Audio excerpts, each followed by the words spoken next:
Hey, this is shearing the ram, but first we gotta handle him. So you want to handle your ram by his horn and his chin. And that's a safe way to handle him. First we gotta get him through the door. And not somebody else. It's like this, and you've got him and you're safe.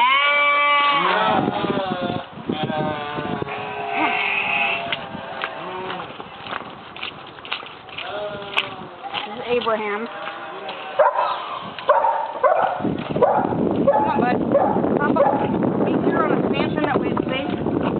It's not necessarily fast, but it's relaxed because we give him grain. Hunter, come here. Come here. This is a good way to sharpen your shears. This is just some stainless steel anything. Hunter, come on. Let's go. Let's go. Come on, let's go. Come on, let's go, let's go, let's go. Let's get rid of the barking dog. So we start on the top, in the middle.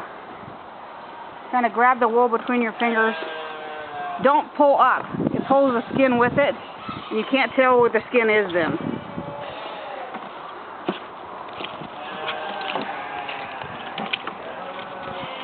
As you can see, this is not how most people shear. No, most people shear with them on their back. This is really good method for people that are of less strength, or like women, older people. Very relaxed for the sheep. You can see he's just eating his grain. We're also doing this around noon. That's when they have their siesta. They're kind of quiet and calm. We'll even have them lay down on the stanchion and try to sleep.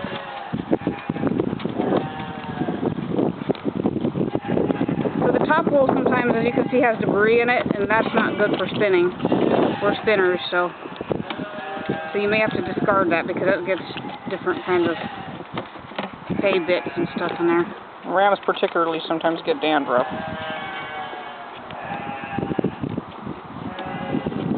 And lamblin balls as well. This is a good time to inspect your sheep and make sure it hasn't got any parasites like lice and stuff. We shear twice a year, spring and fall. Make sure you shear early enough in the fall that it's not going to be too cold. And we don't shear close. As you can see, we're leaving him some wool. So we start along the top and we work our way down.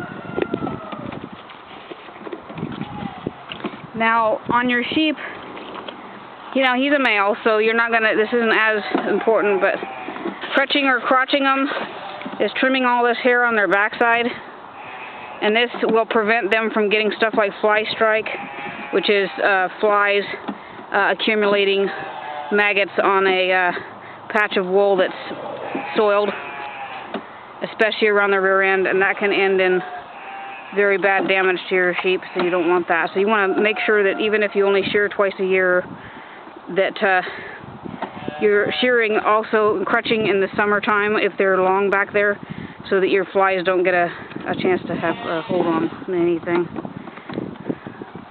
So if you do cut them, and I've cut them really, really bad, then they don't bleed a lot. Wool seems to stop the bleeding, and if it's a real bad cut, you can super glue. Otherwise, a little bit of iodine is a good. Now on a ram, we'll show this real quick.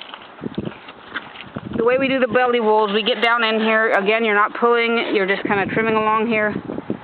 Watching out for his wee, because you don't want to cut that.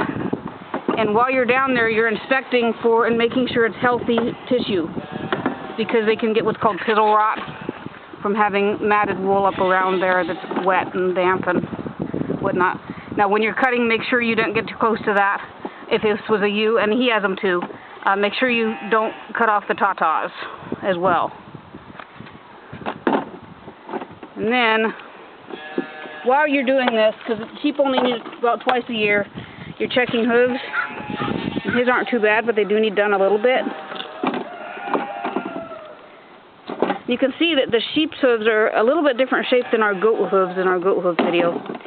And you don't want to clip it too far because the blood supply is closer to the surface than it is on a goat. This one's a little bit narrow, so we nip the end just to redirect. And he's going to be good for 6 months on that. So that's the short version of shearing your sheep.